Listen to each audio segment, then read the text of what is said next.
নমস্কার, আপনারা দেখছেন সময় কলকাতা। সময় নিউজ নিয়ে রয়েছে আমি সৈকত। চোখ রাখবো বিস্তারিত খবরে।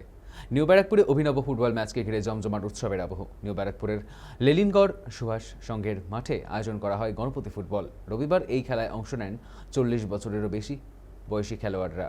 নিয়ম অনুযায়ী প্রত্যেক খেলোয়াড়কে থাকতে হবে বড় মাপের ভুঁড়ি এবং পেটের মাপ হতে হবে কমপক্ষে 42 ইঞ্চি। হরবিলাস পাইক বনাম ঘোষ সাহেবের টিম, এই দুই ব্যক্তির নামেই আজও হয়ে আসছে এই বিশেষ খেলা। জানা গিয়েছে এই দুই ব্যক্তি প্রথম এই খেলার সঙ্গে যুক্ত ছিলেন। খেলা শুরুর আগে ফিতে দিয়ে মাপা হয় খেলোয়াড়দের পেটের মাপ। এরপর লাল ও সবুজ হাফ প্যান্টে দুই দলে ভাগ হয়ে 22 জন খেলোয়াড় নামেন মাঠে। খেলা শুরু হতেই বিশাল ভুঁড়ি সামলে বল নিয়ে দৌড় খেলোয়াড়দের, আর সেই দৃশ্য দেখেই মাঠের চারপাশে দর্শকদের মধ্যে শুরু হয় হাসির রোল। এদিন বহু মানুষ হাজির হয়েছিলেন এই অভিনব ফুটবল ম্যাচ দেখতে। তবে হাসি মজার আড়ালে রয়েছে দীর্ঘ ঐতিহ্য। 1998 সালে প্রথম শুরু হয়েছিল এই গণপতি ফুটবল। এরপর বন্ধ হয়ে যাওয়ার পর 2026 সালে ফের শুরু হলো এই খেলা। গণেশ পুজোর আগে এই খেলাকে কেন্দ্র করে এলাকায় তৈরি হয় উৎসাহ। উদ্যোক্তাদের দাবি, শুধুমাত্র বিনোদন নয়, যুব সমাজকে খেলাধুলো ও শরীরচর্চার প্রতি উৎসাহিত করাই এই আয়োজনের অন্যতম উদ্দেশ্য। বার্তা একটাই, খেলার কোনো বয়স হয় না, তবে খেলোয়াড়দের নিরাপত্তার কথা মাথায় রাখা হয়েছিল। মাঠে রাখা হয়েছিল অ্যাম্বুলেন্স ও মেডিকেল টিম। শারীরিকভাবে পরিশ্রম সাধ্য এই ম্যাচে অবশ্য দমে যাননি 40 পেরোনো খেলোয়াড়রা। হাসি ঠাট্টার মধ্যে দিয়ে তাদের উদ্যমকে কুর্নিশ জানিয়েছে দর্শকরা।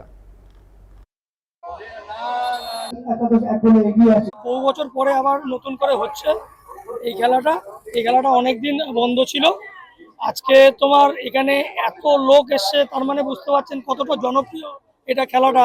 এবং এই বয়সেও এরা যে খেলে যাচ্ছে, এত সুন্দরভাবে এরা খেলছে, এবং এদের শরীরটা হয়তো অনেকটা ভারী, কিন্তু তা নিয়েও এরা যে এত সুন্দর মানে প্লে মধ্যে দিয়ে তোমার চলছে, হ্যাঁ, এবং খুব উত্তেজনা সম্পন্ন খেলা এটা।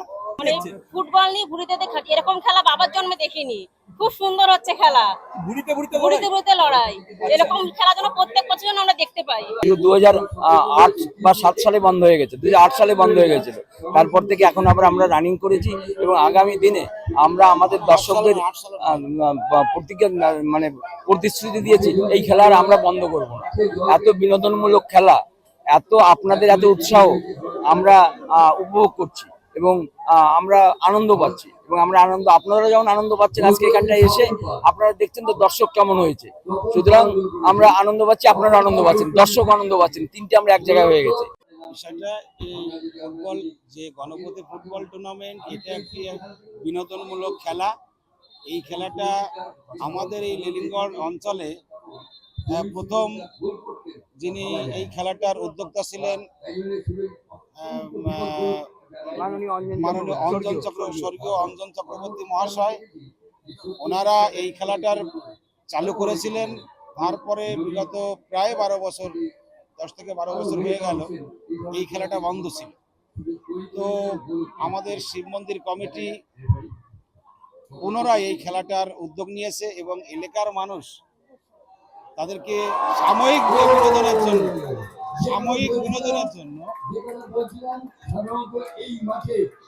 সাময়িক আনন্দ দেওয়ার জন্য এই খেলাটার আবার পুনরায় চালু করা হয়েছে। এবং শিব মন্দির কমিটির যারা উদ্যোক্তা, তপন বিশ্বাস আছে, সম্পাদক আছে দীপক মণ্ডল, ভোলাদা, আমাদের রাজু বিশ্বাস আছে, আমাদের সঞ্জীব আছে, সহ আরো সংগঠনের সকলেই মানে এই কয়দিন ধরে প্রচুর পরিশ্রম করেছে, এবং এলাকার মানুষকে একটু বিনোদন দেওয়ার জন্য বা একটা ভালো খেলা উপহার দেওয়ার জন্য আজকের এই আয়োজন।